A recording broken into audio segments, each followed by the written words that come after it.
Great. Thank you everyone for joining today at our lunch seminar.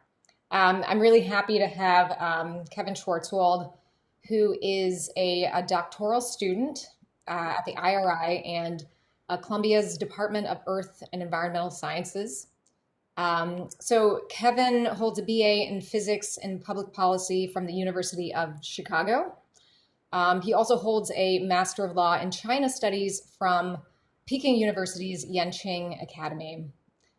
So I first met Kevin at some of the impacts group meetings that Alex Ruane organizes here at GISS, and I was immediately impressed by Kevin's grasp of the material, his openness, and at last year's AGU, he gave two really nice talks, and so I thought it would be really nice to have him come and present today.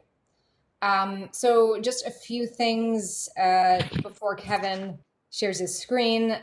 We are going to be taking questions and comments, and if you have one, please just indicate that in the chat. You don't actually have to write the question. You can, and I can read it. Alternatively, you can just say that you have a comment, and I'll unmute you.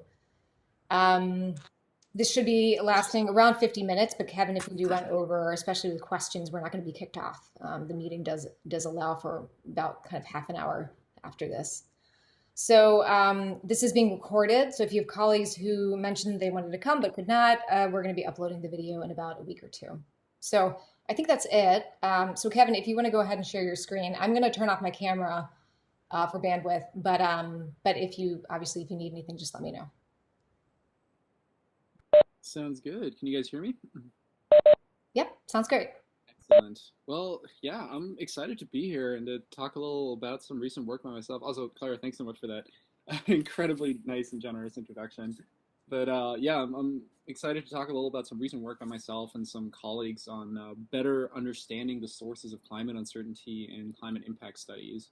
But first, I'm really grateful to my co-authors on these projects, in particular Nathan Lenson at Columbia, who has some GISS connections as well, and Amir Jean and Elizabeth Moyer at UChicago, and then in addition to James Rising, Ming-Fang Ting, and Kate Marvel, who have all spent a lot of time humoring Nathan and myself as we're writing a student-led project and paper here, and have given lots of really invaluable advice. And I also really want to thank the GISS Climate Impact Lab. I'm very excited to be back here. This is where my first desk in New York was back in 2018 and 2019, and I just received such a warm welcome by everyone, and I'm so thankful that y'all kind of integrated me into your talks and discussions at the time.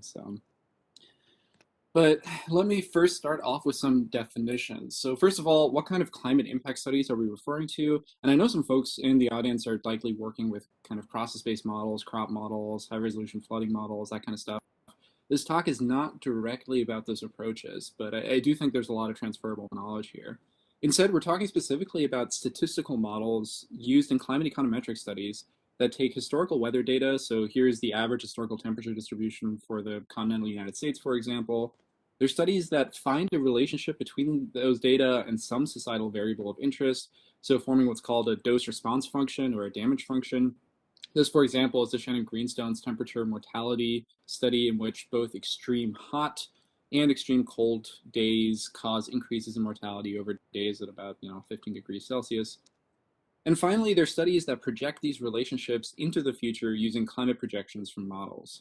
The Shannon Greenstone, for example, found a 3% increase in all-cause mortality due to temperature changes using one run from a single model, and this will be important as we go on. So, as mentioned, these dose response functions are particularly used in the climate econometric literature. Not exclusively, but very prominent there. And by the last review count, there are about 400 of them at least published in this field. And a few of them are actually quite likely to be incorporated directly into the calculations of the social cost of carbon, which is what makes them so interesting and honestly influential. If you don't know what the social cost of carbon is, it's an attempt to estimate the damage to human society of the next ton of carbon emitted. And the goal for it is to inform cost-benefit analyses, carbon taxes, and this sort of stuff. And the social cost of carbon used by the feds is actually being updated right now.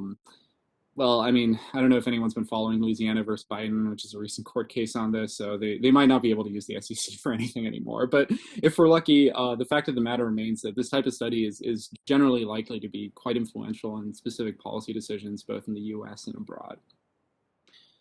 So, what do we mean by uncertainty in these climate impact studies? So, I just listed three study criteria, and the final impacts projection is going to have uncertainty from each of these steps. The choice of observation data set and the choice of weather metrics will definitely affect your results, as will on the future side, the choice of future climate projections and any processing or bias correction you choose to conduct or not conduct on those projections. And finally, there's of course a ton of econometric uncertainty that arises from how these dose response functions are calculated.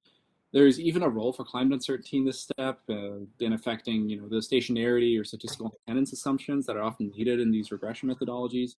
But I do want to also emphasize that the few studies that have compared economic and climatological uncertainty tends to be higher, barring a lot of, unmodeled, deep structural uncertainty in how these models are set up.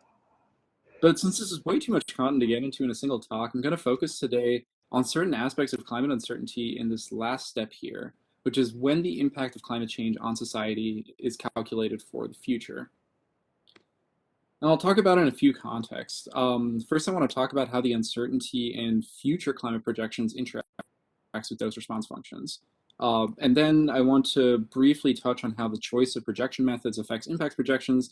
And then finally, I want to talk a bit about the challenges inherent in assuring that climate impact studies are actually fully incorporating all these sources of uncertainty. But let me start with some recent research with my colleague Nathan Lenson, also at the IRI, on the sources of climate uncertainty in future projection of impacts. We're about to submit it, so ask your hard questions now before one of you ends up a reviewer. Just kidding. But really excited to hear what your thoughts are on it. So this uncertainty generally in this climate uncertainty in models has been split up into three components in the kind of classic Hawkins and Sutton framework from their 2009 study. So the scenario is going to be colored green, model in blue, and internal in orange for the rest of this presentation, just to mirror their iconic figure. And scenario uncertainty is the fact that climate outcomes depend on the forcing scenario. So how much gases we expect in the future, and it's primarily a human uncertainty, uncertainty in human decision making. Model uncertainty arises from the fact that different climate models will produce different outcomes even when given the same scenario. And it's primarily related to limitations in understanding of the climate system, our computing power, squaring the circle of complexity versus resolution, on all of these things. And then finally, internal variability arises from the internal variability of the system. So the same climate system with roughly the same inputs can produce different outcomes due to the chaotic nature of the climate and underlying variability patterns such as ENSO, the PDO, the AMO, and so forth. And this uncertainty is inherent to the climate system, though it varies with space and time, and it obviously can change over time as well. So Hawkins and Sutton, looking just at global mean surface air temperature, they also looked at regional, but I'm going to focus on this for a second. They showed the relative importance of these three types of uncertainty to estimates of this change in global decadal mean surface air temperature. At the start of the century, model in blue and internal variability in orange are really dominating the signal. And then by the end of the century, scenario uncertainty is really dominating the picture. But impacts projections are likely to show something maybe quite different from this. And the reason for that is because most relationships between climatic variables and impacts variables are pretty nonlinear. And so we can't necessarily say a priori what putting this uncertainty through these dose response functions is going to produce. And in any case, ignoring this climate uncertainty means underestimating the impacts uncertainty. We may be ignoring unlikely but extreme tail risks, or we may be finding changes in impacts that are just artifacts of this uncertainty or fitting on weird historical patterns and so forth. So climate impact studies have begun incorporating climate uncertainty into their projection uncertainty. Particularly, this was a very influential paper by Marshall Burke and co-authors. I've reproduced at least part of one of their figures. And they really showed the problems with underestimating scenario and model uncertainty in the study. So in the figure on the right, each of these dark gray lines that I've just highlighted here with these red dots, They show the climate impacts projection results of these studies, which are on land values, and one of these on GDP per capita, and he looked at a few others looking at agriculture as well. And it basically shows if you just use one climate model in one scenario, you're going to get one of these lines. But that doesn't actually reflect the true uncertainty that we know is inherent in using climate models and using climate scenarios. And if you incorporated at least at the time of this production, all the CMIP3 models with data for all the scenarios, um, you'd get this actual spread of uncertainty when they're incorporated. And you can see that it kind of changes the picture drastically. I'm not going to get into how good these studies that he was looking at were, but there's a difference between a 40% decrease in land values and a 100% decrease in values, or a 25% increase. So Burke et al. Recommended using ensembles of models, so going through a bunch of CMIP models and using an ensemble of scenarios, presenting results from all scenarios, so quantify uncertainty and impact projections. And this has over time become mainly standard, definitely best practice for many newer impact studies in this kind of setup, this climate econometric setup. However, the effective impact projection of this internal variability has yet to be explicitly quantified in dose response functions. And as is the state of model and scenario variability in the more modern models that are in use today, because again, this was kind of a CMIP3 era study. And a primary reason for this is feasibility. So to fully estimate the impact of internal variability, we do really need large ensembles of runs of single models or some other way of sampling the internal uncertainty of the system. And thankfully, these are now available through the single model initial condition large ensemble projects. I think a couple of people in the community are starting to insist calling them smiles, but this just makes them very hard to find on Google. So, and so these single model initial condition large ensembles, it's basically what you get when you run the same model with the same input, so with the same scenario, multiple times to sample internal variability. And it's based on the thought that because of the chaos in the system and also in the models of the system, even just changing the initial conditions by a tiny bit will really cause the model runs to diverge within a certain envelope, of course, but will give you kind of different plausible outcomes within the model reality. Here on the right is an example of what 50-year winter surface air temperature trends look like. This is from Clara Deser's paper back in 2014, which is one of the many papers using these models. And it shows that you can get actually a fair amount of different trends using the same model and the same inputs, just with slightly different initial conditions. And CCSM3 or CSM here, those light variations in the initial conditions were really just done by bit flipping the initial surface air temperature field, if I remember correctly, like adding 10 to the negative 17th Kelvin order changes in what the original is. There's also another way of initializing these called the macro initialization, which is branching off from different parts of a long control run, but the result is kind of the same. The goal is to really sample the internal variability in these climate models. There are some limitations of this generation. I bring up this generation of large ensembles because this is the ones that we had access to when we were starting this study. I know CMIP6 has really expanded on those a lot, but some of these only have monthly data, which is definitely affecting kind of how we deal with these and through one scenario as well. But so in this project, really, to update our understanding of how climate uncertainty affects impact uncertainty, we're going to conduct a sensitivity analysis of several well-known dose response functions from the literature to these three sources of climate uncertainty. Going to briefly review the three dose response functions we examine. I'm then going to talk about how the uncertainties partition in these projections, and then finally try to synthesize some conclusions about frameworks for thinking about incorporating this uncertainty into impacts projections. But let me quickly start with talking about these dose response functions. We chose three from the literature that are pretty well known, especially the top two ones here, which are the gray lines in the plots.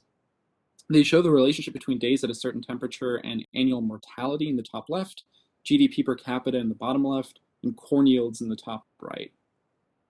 We chose all these functions because they're easily comparable. They're all simple functions of temperature. They're estimated at the county level in the continental United States. And because they sample three common shapes of dose response functions. So U-shaped function like mortality, a very roughly linear, bear with me, a function like the GDP study on the bottom left, and a function with a critical value like agriculture. And I've kind of listed a couple of other studies that have come up with similar patterns as well. And I want you to think of these as simple models. So modern impact studies are definitely going to take into account multiple climate drivers. They're going to take into account adaptation, shifts in population, and all these kind of other things. But in using these, we can really explicitly isolate the impact of climate uncertainty. And I think it's pretty transferable to the more complex models that are often used.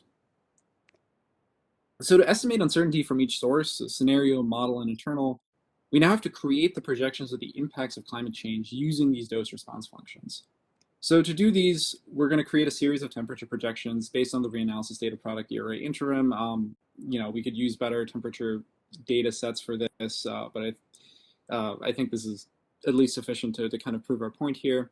But so for each future climate projection, we're going to add changes in monthly temperature from one run of one model to 30 years of historical ERA interim data, creating these delta method projections. This is just the average change for the whole continental United States, which if I ever write CONUS, which I think I've done a few times here, I mean, the contiguous 48, I'm sorry, I know Alaska is part of North America too, so I hope no one is mad at me in this room for not counting them as the continental United States.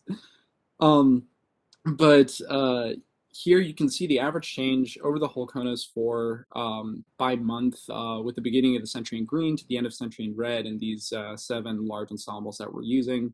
And we use each of these to kind of create a future projection for each run in each model. And then we're also going to use a set of CMIP5 models to estimate the scenario uncertainty in lieu of these, which are only run on one. So then we feed them into our dose response functions to get the changes in the impact variable of interest. And this is what that projection looks like for mortality, for example. So each ball in this figure, this is basically a histogram, but each ball represents one large ensemble run. It's color-coded by model, and it's the change in heat-related mortality between the end of the 20th century to the end of the 21st century. The figure, as a result, is showing internal uncertainty or internal variability as the width of the collection of balls of a single color, and the model uncertainty is the width of the mean value of each color. And it's showing a rather wide range of outcomes. Remember, this is the same dose response function, the same kind of relationship between heat and mortality. The only thing we're varying is by running it through all these different climate model runs. And so we either can get a 5,000 annual deaths on the bottom left here to about 70,000 annual deaths on the right. I do want to repeat here again that I'm not claiming these are actual future mortality distributions. Like I said, it's a bit of an historic dose response function, and we're not considering adaptation or population changes as is increasingly being done. But looking at all parts of the upcoming century, we also see that the relative importance of internal variability, which is the thing that we haven't really considered in these forms of studies yet, so how far apart the balls of the same color are, is stronger in the early part of the century on the left than the model variability, as in how far apart the colors are. And the relationship kind of flips by the end of the century, where the model uncertainty becomes more important, which is similar to Hawkins and Sutton in a way. As a quick side note, y'all have probably seen this great outlier here in orange, which is GFDL CM3, which is due to that model's particularly strong summer warming in the continental United States. I've reached out to some people at Princeton, and honestly, they seem as confused as we are about it, but it seems that at least CM3 may be just turning the central US into an arid desert into the future. Whether or not this is plausible is a question for model evaluations, which is another very strong source of, variation in how we use models I'm not going to get into today, but that are clearly important. For reference, I think the ECS for this is just barely within the recent plausible range. But yeah, that is why the CM3 is so far on the side as well. No, this is RCP 8.5, Alex, because this is these are still the CMIP5 generation LEs. So I think it's one of the reasons the people at GFDL didn't want to get too much into it, because they're like, we've moved on to CMIP6 already anyways. But in any case, we can calculate the relative importance of these sources of uncertainty to the final mortality estimate as is shown here for the beginning of the century, in a plot that's pretty similar to the Hawkins and Sutton figure from earlier. I'm just using bar charts over these 30 years instead of a continuous distribution. But we're showing the fractional contribution of each type of uncertainty to the total outcome uncertainty. Internal uncertainty in orange makes up slightly more than half by the start, just highlighting the same time frame in both, and most of the other half coming from model uncertainty in blue. But then by the end of the century, the model uncertainty is dominant here, which is clearly seen in the ball plot by the breadth of the model variance. And again, a lot of that is actually driven by GFDL. If we take out GFDL, scenario uncertainty becomes more important. And to note, I'm not showing scenario uncertainty in these histograms back there. We're calculating this separately using the spread of CMIP5 models, which are of a similar generation, and it's pretty much the best we can do right now. And it's the standard practice in a lot of these other large ensemble kind of uncertainty partitioning papers. So let's repeat this exercise for the 3 dose response functions that we're using. The relative importance of the 3 types of uncertainty is shown in the right column in this figure. So like before, orange is internal, blue is model, green is scenario uncertainty, split up by the beginning of the century on the left, mid-century in the middle, and end of century on the right. The shape of the dose response function clearly is affecting which uncertainty dominates. For mortality and corn yields, the internal variability is more important at the start of the century, and then for GDP per capita, scenario uncertainty is more important at the start of the century, or at the end of the century, than in the others. And then furthermore, this uncertainty partitioning is different than it would be for just the underlying temperature distribution by itself. Now, this on the left is basically like the Hawkins and Sutton figure earlier, looking at just the mean temperature changes. And of course, we can argue that's maybe not the exact right comparison for it, but I just want to emphasize that internal variability when run through these dose response functions that are often pretty nonlinear tend to be more important, especially at the start of the century, than just for the climate variables by themselves. And then finally, geography matters. Yeah? Yeah, so we have a question in the chat from Ron. Ron Miller, he asks, does the GFDL model with a warmer summer CONUS have an unusual ECS? So I think you made a comment on that earlier, and I think you'd said it was just within the bounds. Yeah, it's definitely unusual compared to the rest of these, but it's just barely within the range from the I forgot who the first author of the big ECS review paper is that Kate Marble was on as well recently. But so it is on the high end, definitely, but not in the at least ridiculously high end that some of them are. Yeah, I think that was Steve Sherwood who was on that paper, but the lead author. But I guess in general, I mean, I wonder if if you look at particular regions, so you're looking at the continental U.S., but you could imagine look at the Amazon, for example, Yeah. and another model might be an outlier there. And I'm just wondering if like these outlier climates, are related to ECS or some global metric like ECS, or if this is just this outlier behavior is something which is just kind of idiosyncratic to each model, and you might have a model with a normal ECS, but nonetheless is really weird over a particular location. Oh, absolutely, and definitely in the model evaluation work I've done, there's always a model that does that. I've been doing a lot of work on East African rainfall, and there's a model where the Walker circulation is basically backwards. So it's which is something that doesn't necessarily show up in kind of a lot of the outcome metrics that we're looking at.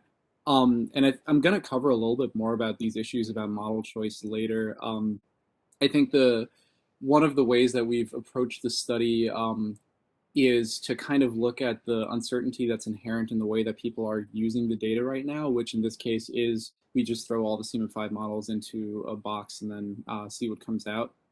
So model evaluation is definitely something that is super important and should be thought about more. But for the purposes of just the study, we're going to take those methods as given and try to see what, even if there weren't any issues with the methods that we're currently using, what is the uncertainty that we're not taking into account with it?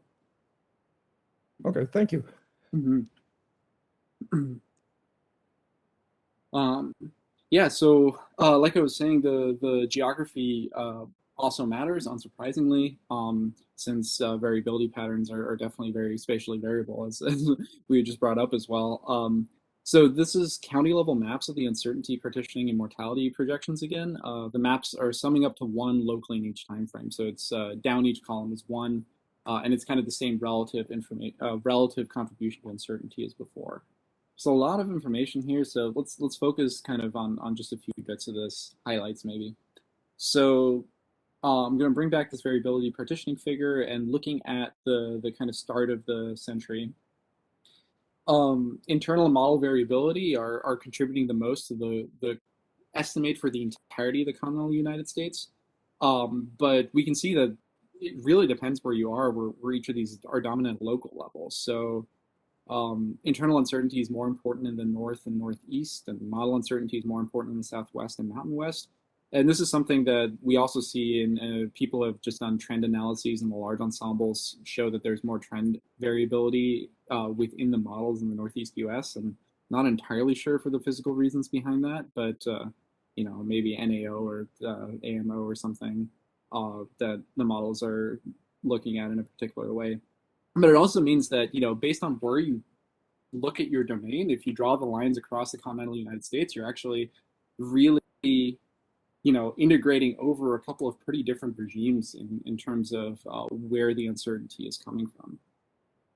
And then looking kind of by the end of the century, there's this big swath in the middle of the middle one, which is scenario uncertainty, where scenario uncertainty is still very unimportant to this total estimate of uncertainty. And this is where the inflection point in this dose response function are. So the mortality function, if you recall, is this kind of V shape where it's bad to be hot and it's bad to be cold. And this is really where the inflection point between fewer deaths north of this line because it's getting warmer away from the extreme cold, and more deaths south of the line because it's going more towards the extreme heat is. So it's kind of an interesting artifact that shows up in these damage functions that have these really kind of sharp turning points. So what does this mean for future impact studies? So the relative importance of different sources of climate uncertainty depends on the time frame of interest, the shape of the dose response function, and the geography here. And honestly, that kind of suggests that to fully understand the contribution of climate uncertainty to your impact projection, an exercise like this, where we really kind of go through and throw the big guns at it, may be necessary. And to be quite honest, I do think that with CMIP6 out there and all the tools that we have, it's eminently doable with the data that are currently available. But more broadly, I do want to kind of talk about a deeper point about when you would expect to care most about these different types of variability, and particularly for this internal variability that just hasn't necessarily been quantified in these types of impact studies before. And this will depend on the time frame of interest, again, the shape of your dose response function, and where you're working in the world or even in the country. And so for projections on near-term, more decision-relevant timescales or variables with strongly nonlinear relationships with the climate variables, the most important source of uncertainty may be unrelated to climate change, but instead depend on the internal existing variability of the climate system. And then conversely, for the end of century projections with variables with fairly linear relationships, for impacts of the parts of the world with low existing patterns of variability, the most important source of uncertainty is probably going to be scenario uncertainty. So the uncertainties in human decision making and how we structure our emissions policy. In other words, the limitation in our understanding may not always be solved by incorporating the latest and most improved climate models, though, you know, ironically, I have come to this conclusion by using the latest and greatest climate models. But with that, I'd like to move on to the next part of this presentation and talk a little about how what you do with the climate data you've used can also impact your conclusions. And I think this will also get a little bit at what Ron was talking about. And this is based on some work that's been ongoing for quite some time now with some collaborators at the University of Chicago, specifically Mirgina and Elizabeth Moyer. And in a bout of hopefully useful self-awareness, I'll start this part of the presentation by returning to the projection method that we used for studying internal scenario and model uncertainty earlier. So like I said, we were doing basic delta method projections using changes in month of year temperature. This was largely because of the data we were using. So some of the models in the first generation of the large ensembles only had monthly data outputs, so we were kind of limited by what was possible. But there are a few problems with this approach. So first of all, distributions do not shift uniformly. The hot extremes may change differently from the cold extremes, which may change differently from the median or some other part of the distribution. And second of all, distributions are shifting at sub-monthly timescales too. It's maybe less kind of obvious in these American temperature records, which look pretty smooth month to month. But it's particularly important when thinking of, for example, precip and in areas with strong seasonal cycles, like in East Africa, where I've been doing some model evaluation research as well. And I'm not even going to get into questions of changes in temporal organization, for example, that may be important when dealing with certain metrics, maybe relating to heat waves or droughts. But in short, I just kind of want to say about how we extract the data from climate projections matters. And once again, due to the nonlinearities in the relationships between climate and impact variables, this uncertainty can propagate through in kind of unexpected ways. So to figure out what the impact of this has, we ended up conducting a sensitivity analysis that is pretty similar in philosophy to the one I described earlier, though it's honestly even simpler. We're going to just compare mortality projections using the same mortality relationship as before with all of its limitations that I've brought up, but we're going to project it using a climate projection shifted only by the mean change in the model versus a projection that has high resolution changes in daily temperature distribution using a sophisticated quantile mapping procedure. You guys are probably already sitting there and saying like, well, yes, obviously, if we take into account variability changes, it's going to give a different result than if we just do this kind of straw man argument. But I think it's important to really show how this propagates through the nonlinear damage functions, and also to kind of bring up a point that I think, at least in this part of the literature that I'm engaging with, doesn't get brought up as often. As before, a fair number of assumptions are baked in here. You'll notice I'm showing once again a delta type projection, which uses an observational product and applies model changes to it, which is assuming that changes in models are less biased than the model's biases versus reality. Comparing to, say, bias correction methods where you're trying to change the model to match observations. I do think that being able to keep the variability structure of the original observations like we do with the delta model is particularly useful in this case. We can argue over that. But in any case, I want to use this methodology that's developed by Mats Haugen and Michael Stein a few years back, which once again takes advantage of the large ensembles that we can do a lot of kind of really cool stuff with now. And we're basically they developed a more fine-grained quantile mapping procedure. Here's just a kind of an example from a sample pixel or sample grid cell over Mississippi. I won't describe this too much, but basically we normalize the model data using the median and then an interquartile range. And then we fit 21 quantiles to them. The quantile regression is dependent on day of year, so we capture changes in the seasonal cycle. We capture changes within the day of year distribution. And we also allow it to change slowly over time to capture warming trends as well. And then finally, we match the quantiles in the observations, which are also normalized, and then project the historical data using these changes in quantiles. So we're basically projecting the relatively cool January 1st with what the model thinks is going to be the change in a relatively cool January 1st. It's basically standard quantile mapping, but with this added bonus that because of the large ensembles give so many realizations, we can model much finer grained changes in temperature distributions. And we're basically being more honest about what the model is saying than we would otherwise. Again, not necessarily what the future climate is going to be, but what the model thinks it's going to be, especially compared to a kind of simple method like the month-by-month projection from before. Here are just a few examples of how these temperature distributions change. This is one model, CSM, over one scenario, so I'm kind of violating my call from earlier to not ignore model and scenario uncertainty. But these are the changes in these temperature distributions. Blue is the change in the colder quantiles, and red is the change in the higher quantiles. With black is the mean change, which is not always entirely within the envelope because of how the trends are calculated in these. Unsurprisingly, temperature distributions are shifting in complex ways. So worryingly, for example, CSM thinks that in Karachi, the hottest quantiles in the top left here are warming the fastest in October. During the peak heat wave season. Or in Chicago in the top right, we're clearly seeing the impact of Arctic amplification and the decrease in the wintertime temperature variability, which has been shown by others, especially there's a big Tapio-Schneider paper about it. But basically, the coldest quantiles are warming way more than the hottest quantiles. And I want to focus on Houston quickly because it's an interesting case. It's the hottest days in the summer, so like around here, are actually warming less than the mean in this model. And this is a signal that we can then see in the mortality estimates. So as before, we're running this through a dose response function to get a change in mortality, which we see here on the right. The gray is the projection using our kind of straw man mean change projection, where the only thing that's happening is that we're putting the mean change from each run onto, or across all the runs onto the historical data. And then the red is using this kind of sophisticated quantile mapping technique with this confidence intervals here, just bootstrapping over different number of the large ensemble runs.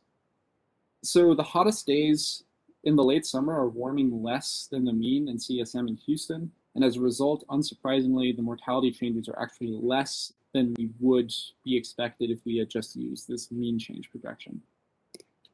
I wanted to bring up the example of Houston because it's a bit of a strange result that shows up in all of Texas, more or less, and it's behavior that's seen in many climate models. So if anyone has any insight into that, I'll get back to it in a second.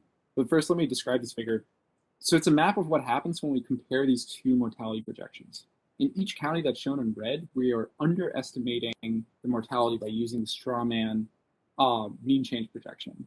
But then everywhere where it's blue, we are overestimating future mortality by using this mean change projection compared to the projection that actually incorporates the variability changes projected by this model.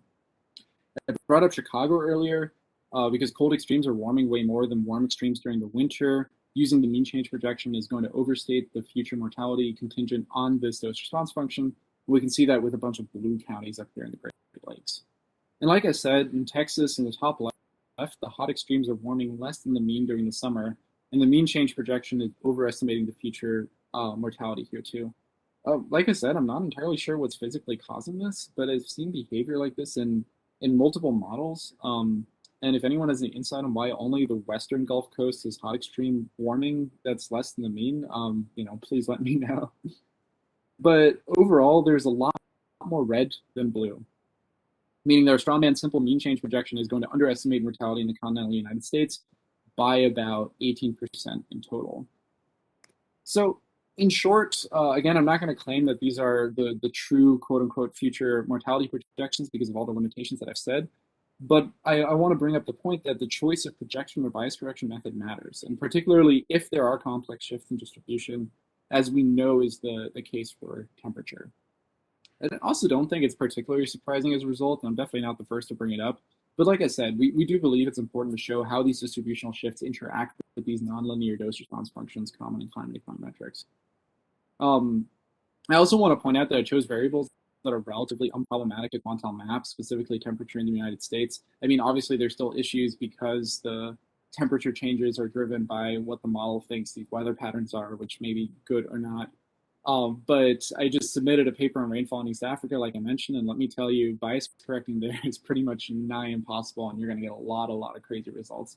But that's for another time. But that does kind of bring me to my last topic of today, which is how climate data are really used in these econometric studies and how this impacts where this uncertainty is coming from and so forth.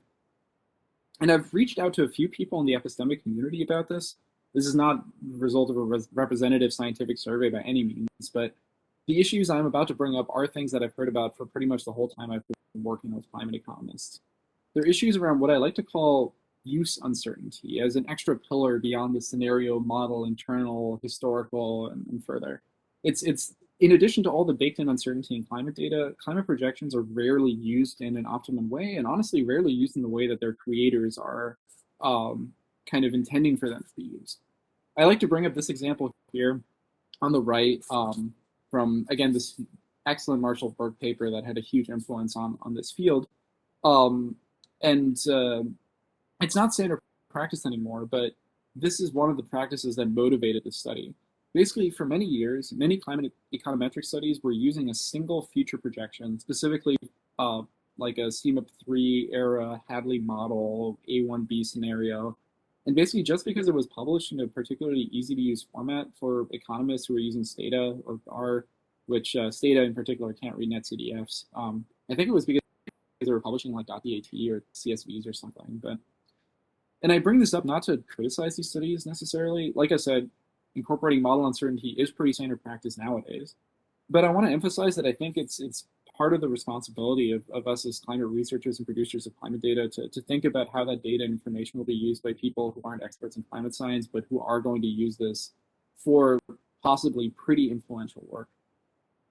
And even today, end users are looking for end user products. Here's a statement from someone working in the space talking about what climate data they're looking for. And basically the dream, as it is for probably all of us working with climate projections, is an accurate representation of the uncertainty in future climate projections, for example, through a set of Monte Carlo statistics that you can use to create your own simulations. In one product, easily downloadable, basically a plug-and-play set of climate projections. And it's no coincidence as a result that NASA Next GDDP is becoming more and more popular as a source of climate projections in these circles. And I've seen it pop up in Nature papers recently a lot in this. And I want to say again, this is kind of, and people are aware of these limitations. The other comments that I've been collating included, questions about the preset projections, why next GDDP is bias corrected to GMFD, how are the trends are handling these. Like, people are trying to engage with this. But of course, on the other hand, we know that there are a lot of issues in creating these generally applicable data products. I do really like kind of Douglas Moran's summary of these issues with bias correction, for example, that bias correction is really only recommended if the relevant processes are reasonably captured by climate models, which takes a lot of climate model evaluation work to do these process-aware model evaluation, and also whether or not the climate models resolve relevant local spatial temporal variability in climate change. So we have this fundamental tension between users who desire a plug-in ready one-size-fits-all data product and the reality that a full treatment of uncertainties basically precludes the existence of such a plug-in ready data product in general, at least one that can be just used for any of these applications. I wrote down a couple of thoughts here, but I think this is more of a fundamental tension that won't be fixed by any specific thing. And I do strongly believe and hope for more explicit collaborations between climate data users, creators, and evaluators, which is, of course, the goal of both the Climate Impact Group here and the similarly named Climate Impact Lab, which was involved with many of the dose response functions mentioned here, which is a collaboration between economists at SEPA, UChicago, Berkeley, with Bob Kopp at Rutgers, and some private partners as well. But we know, of course, that there are structural issues around academic career structures, departmental bureaucracy, paper, publishing, journal, all these other things that have nothing to do with the science, but that are for some reason kind of getting in the way of some of these things.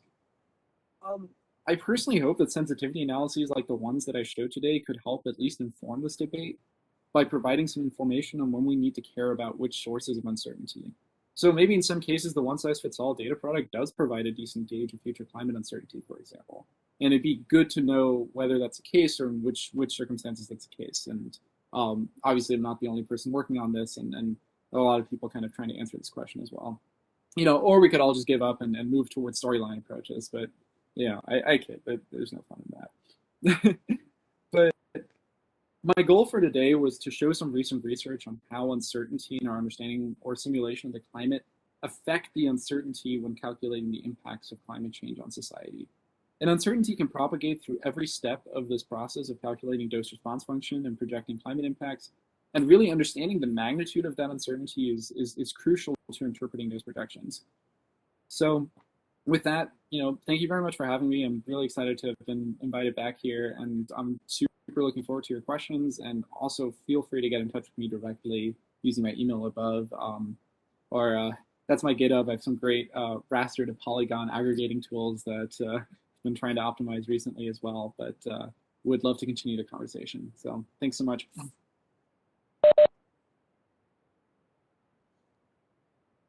Great. Thank you, Kevin. That was fantastic. That was a really, really nice talk. Thank you so much for that overview. So anyone, please, do you have questions? If so, please use the chat to indicate.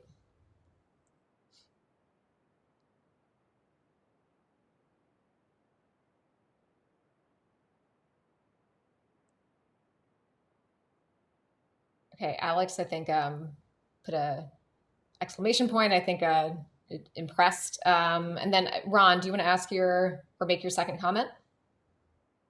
Yeah, Kevin.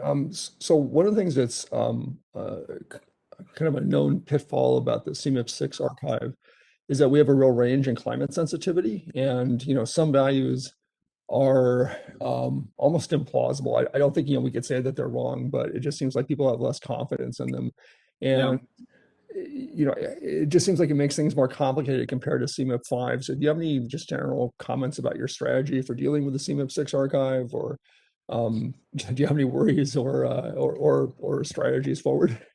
Yeah, absolutely. And honestly, I think that work is really in this same spirit and is kind of fantastically useful to be like, hey, I mean, are there general things we can say that some of these models may not be dealing with the data in ways that we think is realistic, and that probably will propagate down to farther down. And honestly, I mean, I think that's exactly the kind of stuff that some of these data users are looking for. If we can clearly say, hey, these 8 models may be bunk, uh, then it's that one's like very easy to deal with, and we can just either compare what the future projection is, including those or not including those, or just kind of remove them from a sample to look at in terms of doing a more kind of targeted model evaluation.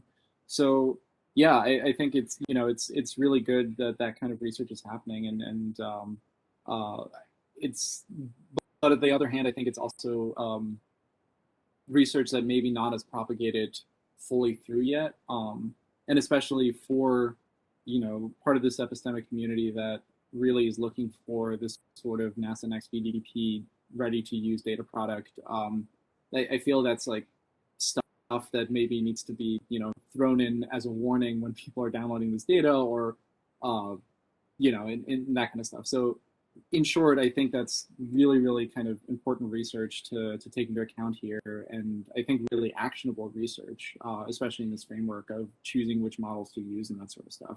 So, Yeah, that's an interesting point you made at the end about use uncertainty. I think there's going to be, um, I think a lot of people are just going to download the CMIP6 archive without really, thinking very hard whether all models are, equally reliable. Um, yeah, so that was an interesting point you made at the end. So, thank you. It was a really nice talk. thanks, Ron. Thanks, Ron. So Alex, do you want to ask your question? So, Here we go. okay. I got it.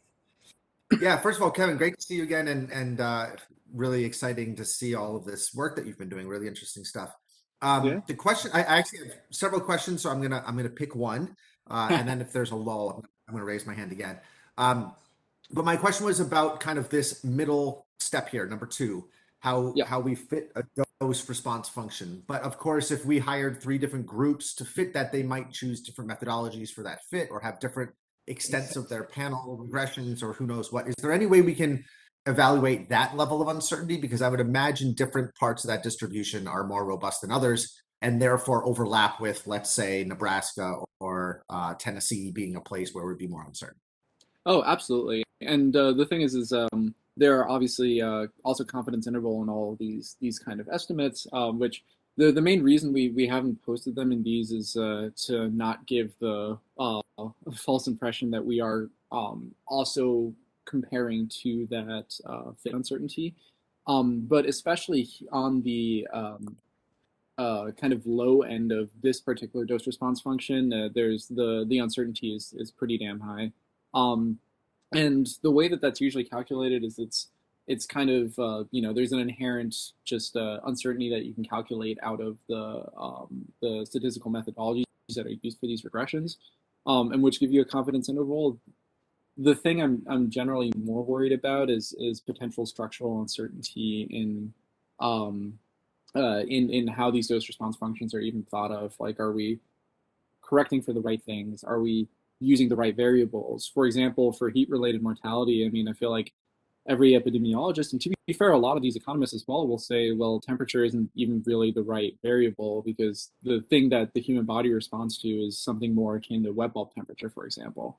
But there we run into the issue that they're not as familiar with that variable, and honestly, I've been looking for good evaluations of wet bulb temperature data sets, and I've been somewhat unsuccessful at figuring out how much the people who are experts in that are trusting them. But and the problem with that source of uncertainty is that one is not kind of captured by the sort of the kind of statistical uncertainty in this fit. So um, the specific answer for this study is that yeah, the hot side of this is probably a little more believable than the cold side. Also because the cold side of this has been decreasing over time much faster than the hot side has.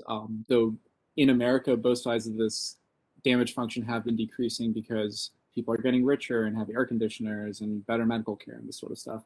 Um, but the broad question is that we have this statistical uncertainty and then also the structural uncertainty. And one of these we can model, and it's generally smaller than climatological uncertainty.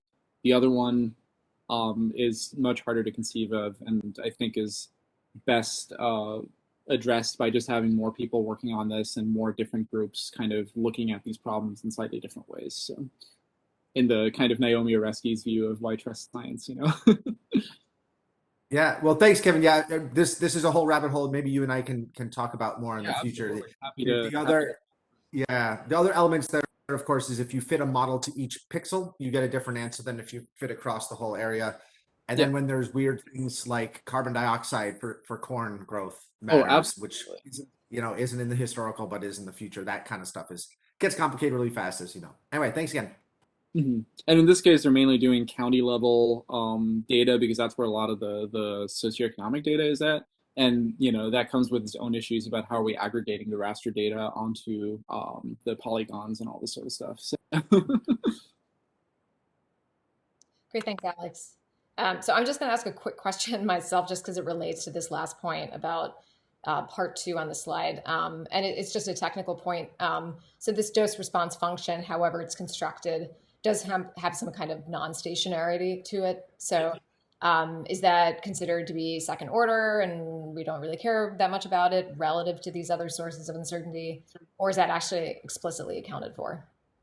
So the more modern ones definitely explicitly accounted, and I think that's kind of a thing that economists have been focusing a lot on trying to understand better, is because yeah, these are very non-stationary, especially in parts of the developing world where you have 5, 6, 7% economic growth year over year, and you can have actual like structural changes in how we're exposed to risk. And really, it's I will say that it's almost kind of revolutionized the way that some parts of the economics field even does research, because the incredible amount of data crunching and comparison that has to happen has really kind of created a cottage industry for these larger labs that now hire like 10 RAs at a time that are looking at all this sort of stuff.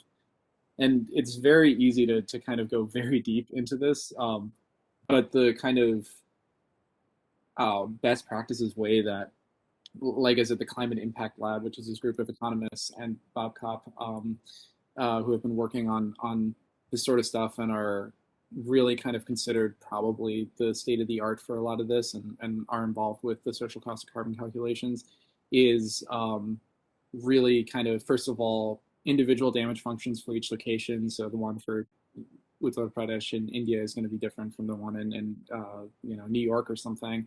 And also that we have to figure out a way to model the changes of that over time. And obviously that comes with its own questions, but there's a whole methodology behind trying to figure out how is adaptation going to change this, and how is that going to change our exposure to this sort of stuff.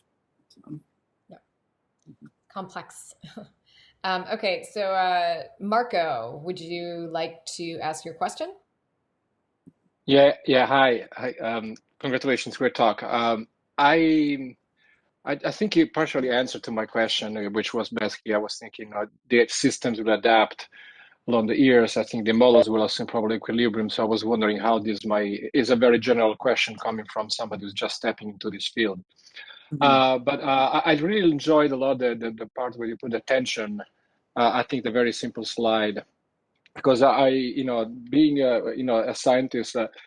And generating a lot of data with climate and satellite, and then finding to deal with economists, and people in finance. It's really exactly that. And I think also the tension comes partially from probably the vocabulary dictionary that in different disciplines are are used. So I was wondering, in your view, I think you just probably answered having more people to work on the specific topics. But how do you, for example, anticipate to ingest more NASA information in this kind of work, considering also that the agencies are really focusing a lot of effort to recruit people in this area?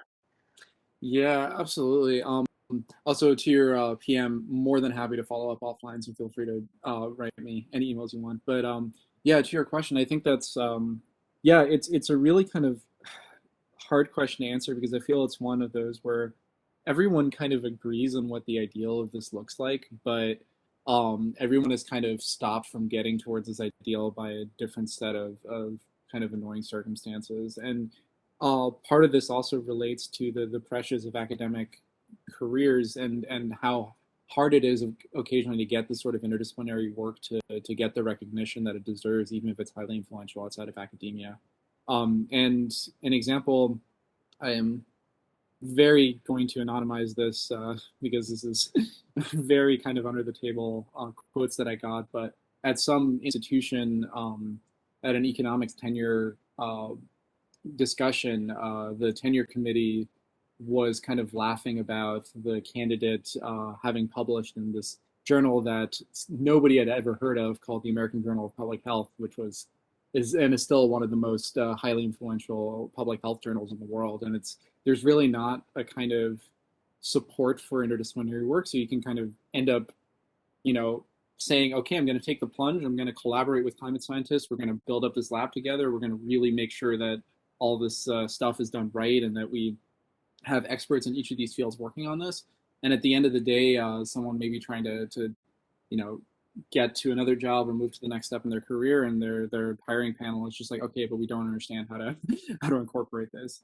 And I think it's something that's changing, and a lot of people are trying to change this in a lot of ways. I'm actually I also started a network with a friend and colleague of mine that is aiming to break these interdisciplinary barriers for at least young researchers and students and kind of early career professionals to get everyone together while they're still friends with each other before they, are all in kind of tenure track positions or somewhere and stuck with their own bureaucracies. But it's kind of hard to create that environment that allows everyone to be able to do this. And just kind of another example of how the differences in how we approach the science publishing affects some of this. So in economics, it's generally the case that author lists are always in order of last name. No matter what, there's no such thing as a first author, there's no such thing as a last author. And people have done a lot of studies on this. And basically, if your last name starts with an X, you're kind of screwed out of a career. It's like a actual measurable, like 20, 30% difference in likelihood to be able to get a top position. And this also means that you're not gonna you're basically less incentivized to collaborate with other people because we don't have these forms of assigning credit in the way that our system isn't perfect either, obviously, but that may be able to show this sort of stuff. So I think that people should, and we should all be trying to work on creating these environments. But the things that people keep telling me, at least, is the big barriers for why they're not able to thrive in those kinds of stuff are related to a lot of these kind of career side barriers about assigning credit and understanding who did what work and what's kind of if I talk to this about people outside of academia, they're like, wow, that seems really shallow. But of course, like this is people's lives and careers. So I hope that kind of gets at what you were asking. Great, thanks, Marco. Okay, so I can see in the chat, Letty says, great talk. And Alex did make a note with respect to, I think at one point we were talking about the dose response functions you were talking about using in lieu of temperature, like wet bulb temperature. So he put a reference right there. Yeah, I'm actually, I'm in close contact with one of Radley's grad students on a lot of those questions, and she's been a fantastic resource as a forward stuff to economists from her. So. Great. So yeah, so at this point, we're about 2 minutes past the hour. So we're probably going to wrap this up for now. But I really want to thank you for such a nice talk. This is, I think a lot of these questions are, often thrown around in discussions that we have. And it was really nice to see this kind of clean partitioning of all these sources of uncertainty. It's a complex problem. You've highlighted that, and I think you've done a really nice job of distilling different parts of it. So, I really look forward to, seeing how your work progresses on interacting more with you on this. So hopefully we can all see each other in person sometime soon. Yeah, And absolutely. yeah. I think in the chat somebody's asking for access to slides. Perhaps you can email Kevin directly if you want access to that. Yeah, more than happy to share for whoever wants them. So yeah, thank you so much for having me. Like I said, I'm so happy to be back, kind of talking with y'all over at GISS. Only good memories, and yeah, I would be more than happy to continue this conversation with anyone here. So. Great. Well, thanks again, Kevin, and thanks to everyone for joining. The talk is going to be uploaded in about 1 to 2 weeks. So thank you, everyone. Have a great rest of the week. Bye. Thanks, Kevin.